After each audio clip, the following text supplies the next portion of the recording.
It was just a silly dare, born from too much expensive tequila. She was supposed to give one kiss to a scary stranger sitting in the corner booth, then walk away. But when his strong hand wrapped around her waist, she realized something. She had not just kissed a man. She had claimed a monster. The soft lighting inside the Violet Tower, one of the most exclusive private bars in Chicago, was made to hide secrets. It cast long shadows against the brick walls and made the crystal glasses of expensive scotch sparkle like tiny diamonds. Clarissa Robinson sat in a curved leather booth, holding a glass of sparkling water with a slice of lime. She felt completely out of place. Clarissa was a bigger woman in a room full of very thin, wealthy people. She wore a custom dark blue wrap dress, a dress made specially to fit her thick thighs, small waist, and full curves. She knew she looked beautiful. Her reddish-brown hair fell in soft waves over her shoulders, and her makeup was perfect. But surrounded by the rich, thin crowd of this fancy neighborhood, old insecurities crept back into her mind. Across the table, her so-called best friend, Samantha, was 3 glasses deep into a bottle of expensive wine. Samantha was a former beauty pageant contestant, thin, wealthy, with a bad habit of hiding insults inside friendly jokes. "Come on, Clarissa. Live a little," Samantha said, her words slurring slightly. She slammed her empty glass down on the table. "It's your 26th birthday. You've been sitting there all night calculating the tip in your head, like we're at a work meeting. You need to do something reckless." "I am living," Clarissa replied smoothly, though her jaw tightened. "I just don't find drinking shots until I throw up particularly glamorous." Samantha rolled her eyes, leaning across the table. "You never take risks, Clarissa. You hide. You use your job as a shield. And honestly, you use your body as a shield too. You think because you're bigger, men aren't looking. But they are. You just never give them a chance." The word stung, hitting a bruise Clarissa carried inside her. It was not that she did not want attention. She was simply tired of the strange looks men gave her, the surprise on their faces when they realized a plus-size woman could be smart and beautiful at the same time. She did not hide. She simply refused to settle for less than she deserved. "I don't hide," Clarissa snapped, her voice dropping low. "I just have standards." Samantha's eyes lit up with a mix of alcohol and mischief. "Prove it." She pointed a manicured finger toward the far corner of the lounge. "Truth or dare? I dare you to go over there and kiss him." Clarissa followed Samantha's shaking finger, and her breath caught in her throat. The man sitting in the private corner was not just another customer. He looked like he owned the whole building, maybe the whole city block. He wore a sharp charcoal suit that stretched tightly over broad shoulders. He looked to be in his mid-30s, with dark, neatly combed hair, a strong jaw covered in light stubble, and eyes so dark they looked almost black. He was the most serious, intimidating man Clarissa had ever seen. He was not smiling. He was not talking to the 2 large men standing beside his table like statues. He simply watched the room with a cold, quiet stillness. "Absolutely not," Clarissa whispered, her heart pounding. "Look at him, Sam. He looks like he breaks legs for a living. His guards alone will grab me before I get within 5 feet of him." "Coward," Samantha sang loudly, drawing attention from the table next to them. The safe, funny, fat friend, always playing it safe. That was it. The ugly words sent a flash of rare anger through Clarissa. Safe, funny, fat. She pushed her glass away, ice clinking sharply against the crystal. She stood up, smoothing the blue fabric over her curved hips. "Hold my purse," Clarissa commanded. Before her sensible mind could stop her, Clarissa was crossing the rugs of the lounge. Every step felt heavy, like walking through wet cement. Her heels clicked against the floor. As she got closer to the corner table, the 2 big men in suits shifted, their hands moving toward the inside of their jackets. "Ma'am, this is private," one of them started, his voice rough. The man in the charcoal suit raised one hand slightly, a thick silver ring catching the dim light. The guards instantly stepped back and stayed silent. Clarissa stood in front of the table. Up close, he was even more frightening. His cologne, a rich mix of wood, tobacco, and leather, wrapped around her. He said nothing.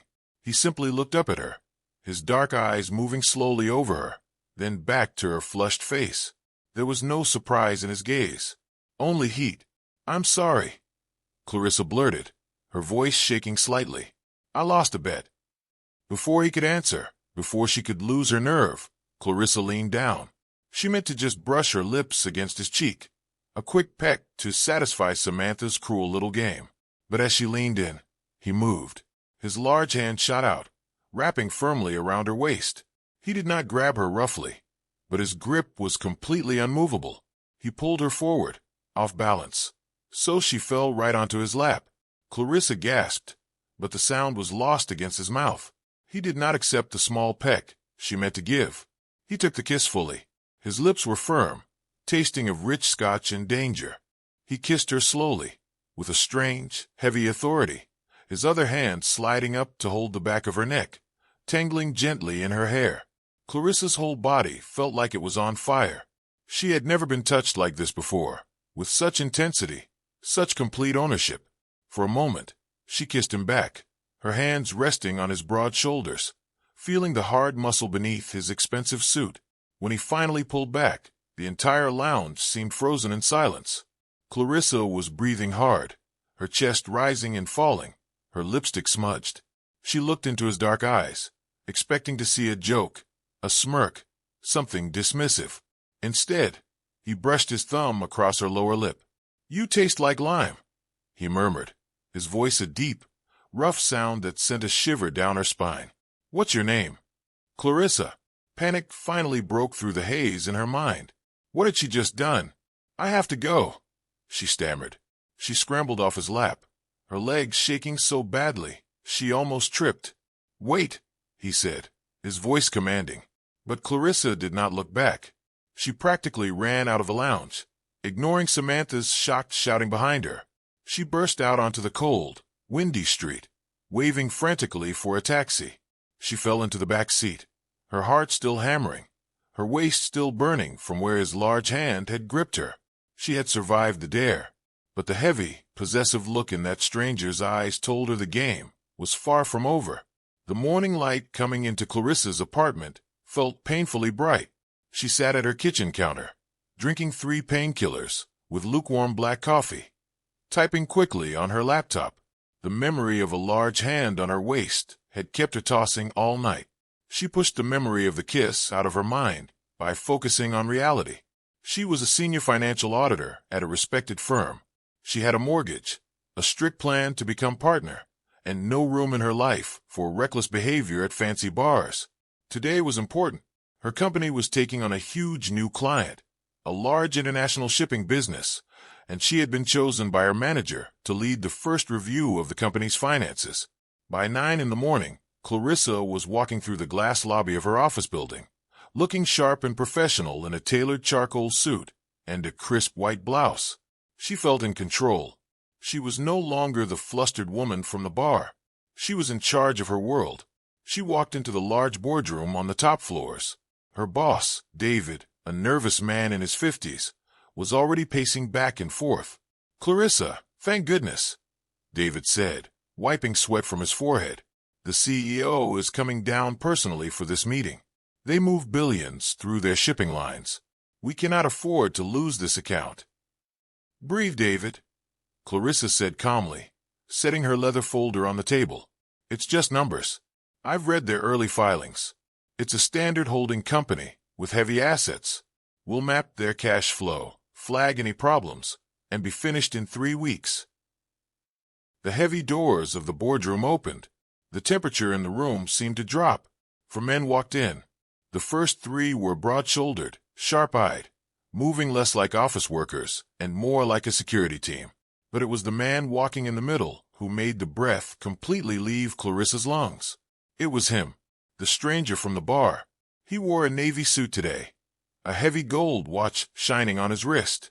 His dark eyes scanned the room with a terrifying, calm confidence until they landed on Clarissa. The moment his gaze found her, he stopped walking. A slow, deeply possessive smile curved the corner of his mouth. "Mr. Romano," David stammered, rushing forward with a shaking hand. "Thank you for trusting our firm. I am David Miller, senior partner, And this is my lead auditor, Clarissa Robinson. Romano. The name echoed in Clarissa's mind. Dominic Romano. He was the mysterious, private billionaire who had taken over Romano Holdings 5 years ago. He rarely gave interviews. He was practically a ghost in the business world. Dominic ignored David's outstretched hand completely. He did not break eye contact with Clarissa as he walked slowly around the massive table, his steps heavy and deliberate. "Miss Robinson," Dominic said, his rough voice wrapping around her name like velvet. "What a remarkable coincidence. We only just met last night." David blinked, looking frantically between them. "You two know each other?" "We are briefly acquainted," Dominic said softly, stopping just inches from where Clarissa stood frozen. He leaned in, lowering his voice so only she could hear it. "Though she left before I could properly return the favors she gave me." Clarissa's heart pounded a frantic rhythm against her ribs, but her instincts kicked in. She squared her shoulders, refusing to look afraid. "I apologize for my sudden departure, Mr. Romano," she said evenly. "I had an early morning preparing for this audit. Shall we begin reviewing your quarterly records?" Dominic's eyes flared with dark amusement. He liked her defiance. He liked that she was not shrinking away from him. "Of course," he said, "but I have one condition." He turned his head slightly toward David, though his eyes stayed fixed on Clarissa's flushed face. "Miss Robinson works directly with me, from my private office on the top floor. No one else involved." David nodded eagerly. "Yes, absolutely. Whatever you need, Mr. Romano." For the next 3 days, Clarissa's life became a tense, high-stakes situation. She was moved to the top floor, a huge private space made of glass and steel. Dominic was a constant, watchful presence. He did not touch her, but he did not need to. His eyes followed her every move. When she ordered a small salad for lunch, he had it thrown away, replacing it with a large spread of homemade pasta and imported cheese from a private chef, saying plainly that she needed to eat something that actually nourished her. When she mentioned the air conditioning in his office felt too cold, a delivery arrived an hour later with a soft, expensive cashmere wrap. It was not just any wrap. It was a custom piece made to fit her broad shoulders and full figure perfectly. He was paying attention to her body. He was noticing her needs before she voiced them. It was thrilling, and it frightened her deeply. But Clarissa was excellent at her job, perhaps too excellent. On Thursday evening, long after the rest of the building had emptied out, Clarissa remained at the large glass desk in Dominic's outer office. Rain hit against the tall windows overlooking the Chicago skyline. She was digging through a series of shell companies listed under Romano Logistics. The numbers were not adding up. Millions of dollars were being moved through a concrete company in a small suburb, disappearing into offshore accounts before coming back as clean real estate investments. It looked exactly like money laundering, but on a scale that made her blood run cold. Frowning, Clarissa printed the ledger. She needed to compare it with the physical files Dominic kept in his private office. The heavy wooden door to his inner office was slightly open. She stepped quietly toward it, planning to simply grab the file from his shelf. But as she pushed the door open further, she froze. Dominic was standing by his window, his back to her, speaking on a phone. The smooth, controlled businessman she knew was gone. His voice was a harsh, low growl. "I don't care what the councilman promised," Dominic barked into the phone. "You tell him he has exactly 24 hours to approve the port expansion, or I will ruin him. I have the photographs. I have the wire transfers. Tell him if he crosses my family again, I won't just end his career. I will erase his name from this city completely. Do you understand me?" Clarissa stopped breathing. The pieces snapped together with horrifying clarity. This was not a normal shipping company. This was organized crime, and she had just kissed and was currently auditing the most dangerous man in the city. Her hand trembled, and the printed ledger slipped from her fingers, hitting the floor with a soft slap. Dominic stopped speaking. The silence in the office became sudden and heavy. Slowly, he ended the call and turned around. His dark eyes locked onto Clarissa, standing in the doorway, staring at the ledger on the floor. "Well," Dominic said softly, walking toward her with slow, deliberate steps, "it seems my auditor is working overtime." Clarissa could not move. The silence was so complete, She could hear her own heartbeat pounding in her ears. Dominic moved with a slow grace despite his large frame, stepping away from the window. He did not look angry. That was what frightened her most. There was no rage in his dark eyes, only a cold, calculating kind of ownership. He stopped inches from her, his cologne wrapping around her senses. Slowly, he crouched down and picked up the printed ledger from the floor, smoothing the paper with his fingers. "Clarissa," Dominic murmured, standing back up, towering over her. "You are incredibly thorough, Miss Robinson. Most auditors at your level would have skipped right over these small discrepancies to meet the deadline, but not you." "Let me leave," Clarissa managed to say, her voice shaking despite her effort to sound calm. "I'll resign from the firm tomorrow. I'll erase my files. I saw nothing. I know nothing." Dominic let out a low, dark laugh. He reached out, his knuckles lightly touching her cheek. Clarissa gasped at the contact, but she did not pull away. She could not. "You are a terrible liar, Clarissa," he whispered, "and we both know you cannot leave. Not now. You can't keep me here." Clarissa shot back, a spark of her natural defiance breaking through her fear. She straightened her shoulders, standing tall. "I am a senior auditor at a major firm. I have friends. I have family. If I disappear, people will look for me." "Oh, sweet Clarissa," Dominic said, his gaze darkening with something between pity and amusement. "Who do you think sent you to me?" Clarissa blinked. "What? Your boss, David Miller," Dominic explained, stepping closer until his chest nearly brushed against hers.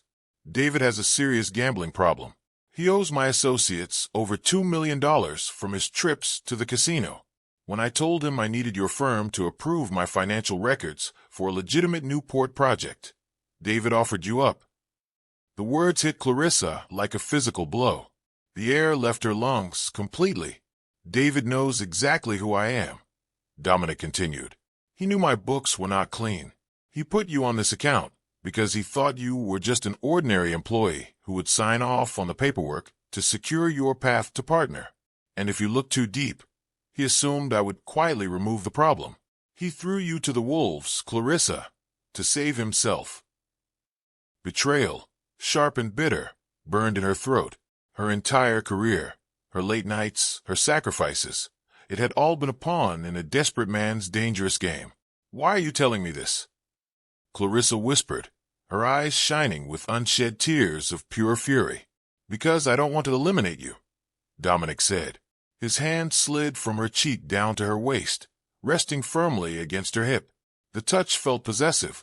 "When you walked up to me at that lounge, looking like a goddess in sapphire blue, you showed no fear. You demanded my attention. Men spend their entire lives trembling in front of me, and you sat on my lap and stole my breath."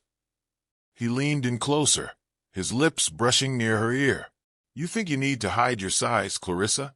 You think it makes you a target for ridicule. But to me, you are a masterpiece, a queen meant to be admired, not hidden in a cubicle. And right now, I need my queen's brilliant mind." Clarissa shivered, a chaotic mix of fear and an undeniable, forbidden thrill running through her. "Need me for what?" she asked. "The FBI is building a case against me," Dominic stated, his tone shifting back to hard business. "Special Agent Thomas Cavanaugh has been circling my operations for 2 years. He knows about the concrete plants, but he doesn't have the paper trail yet. I need you to fix the books. I need you to use your intelligence to hide the money so deep in legitimate charity trusts and offshore real estate that Cavanaugh gives up looking for it.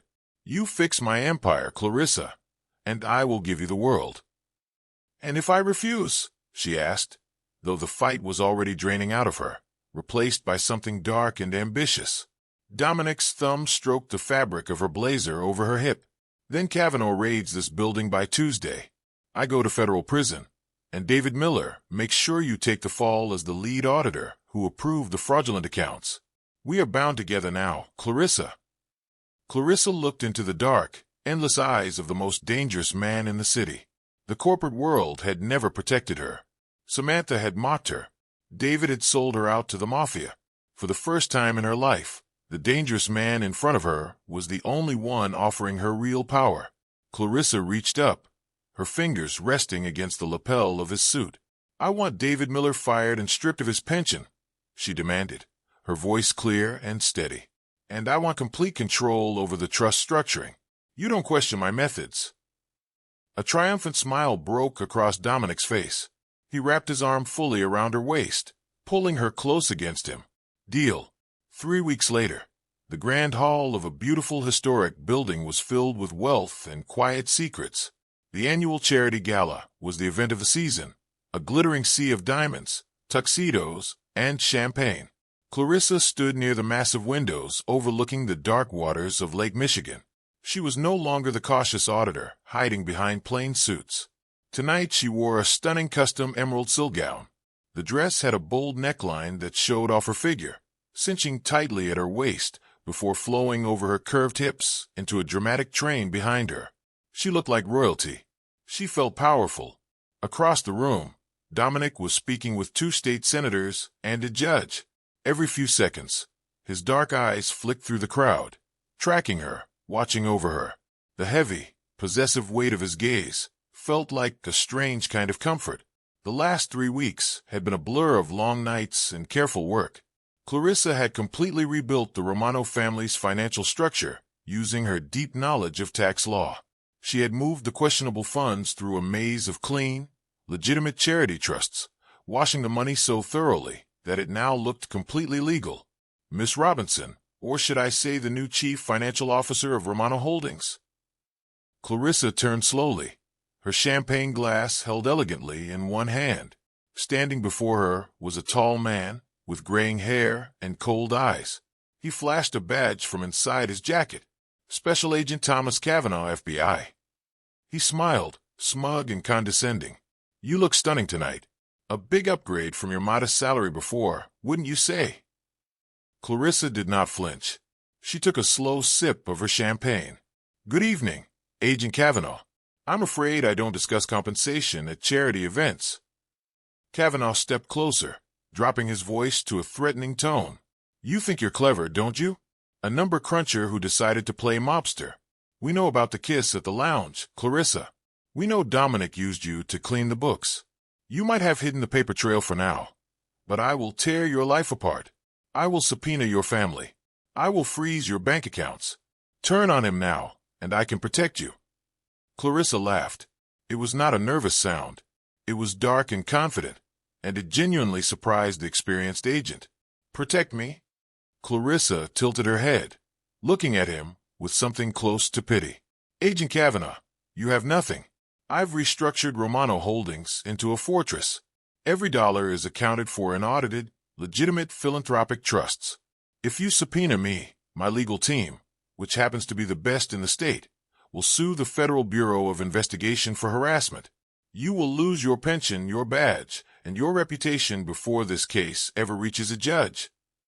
Cavanaugh's face turned red, his confidence draining into helpless anger. "You arrogant.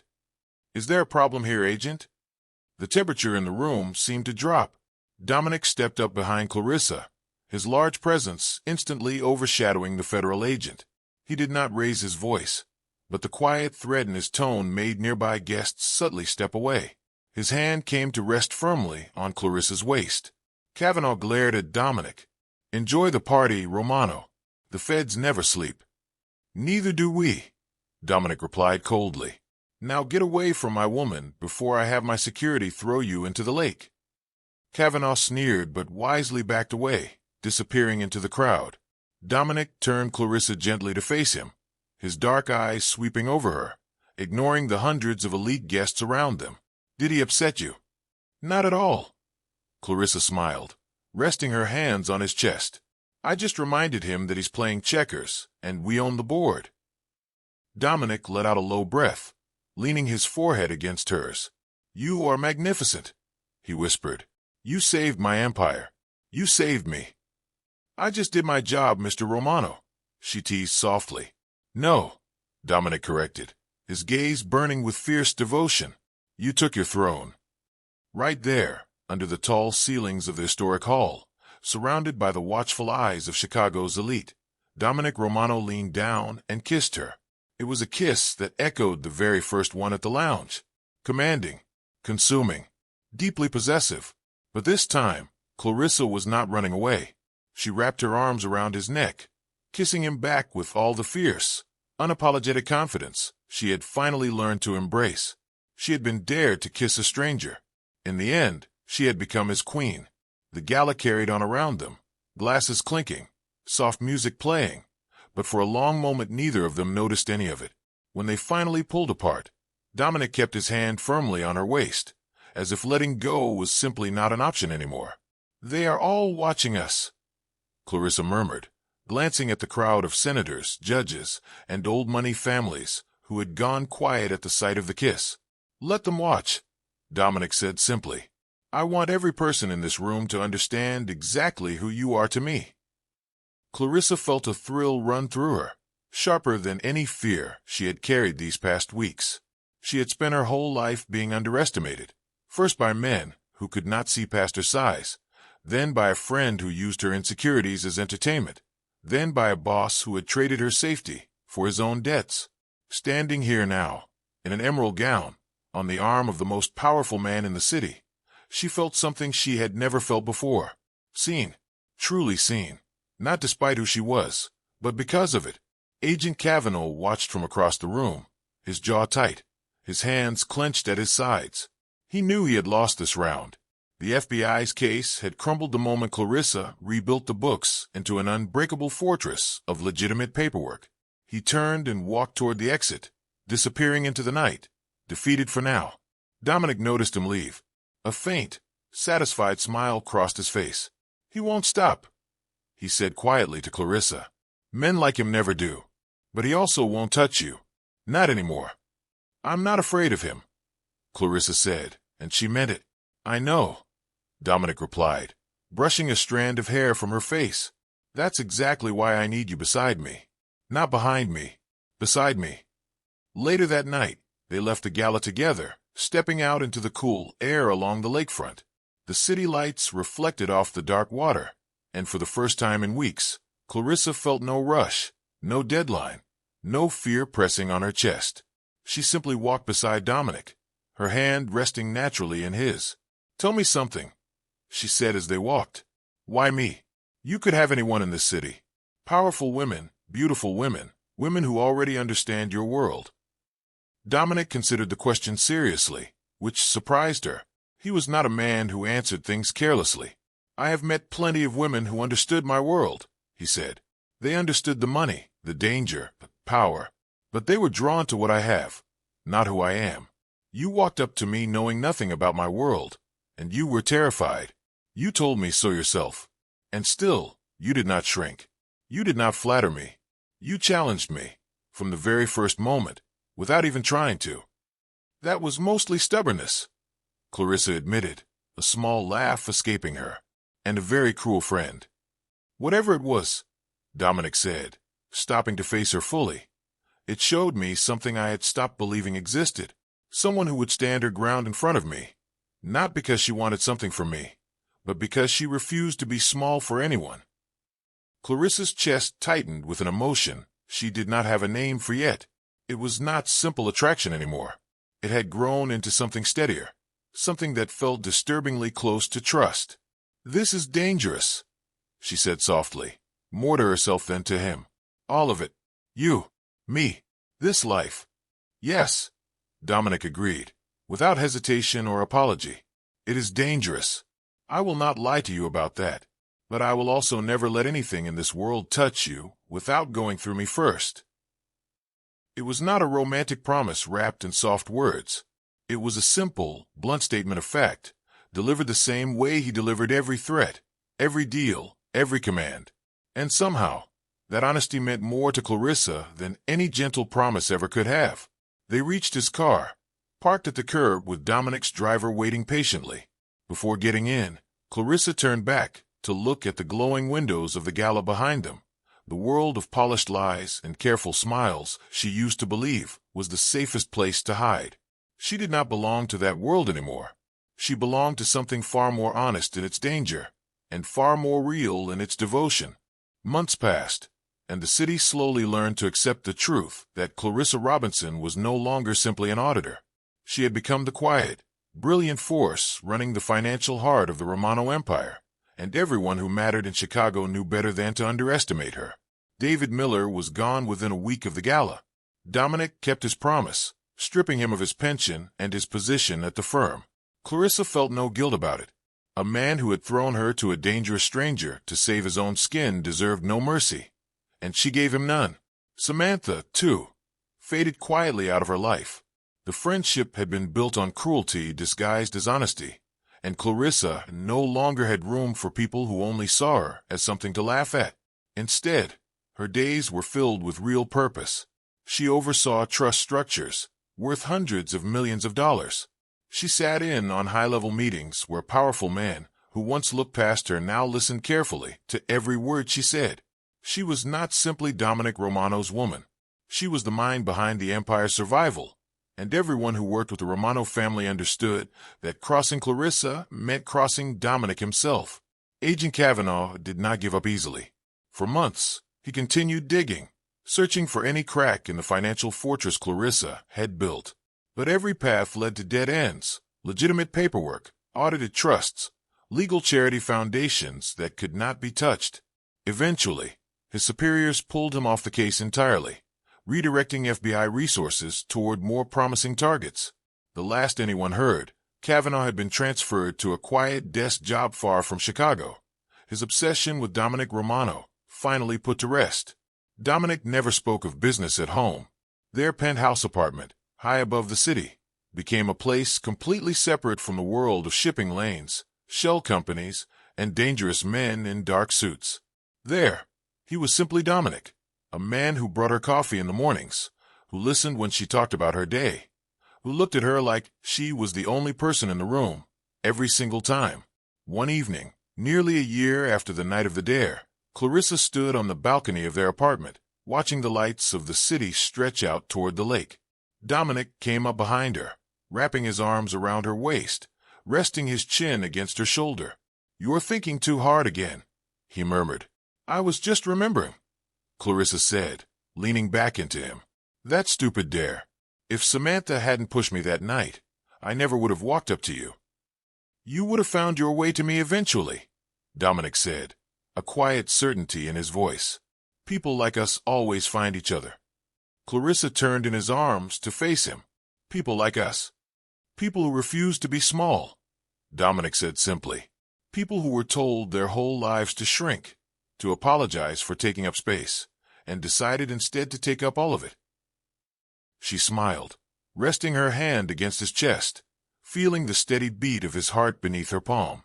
"That's very poetic for a man who threatens to throw federal agents into the lake." Dominic let out a rare, genuine laugh, the sound rough and warm at once. "I contain multitudes, Clarissa." She laughed with him, and for a moment, standing high above the city that had once made her feel invisible, she felt nothing but complete certainty about her place in the world. She was not hiding anymore. She was not shrinking, not apologizing, not calculating how much space she was allowed to take up in any room she walked into. She had been dared to kiss a stranger for a laugh, a joke to satisfy a cruel friend's entertainment. Instead, she had found a man who saw her exactly as she was, and wanted her more fiercely because of it, not despite it.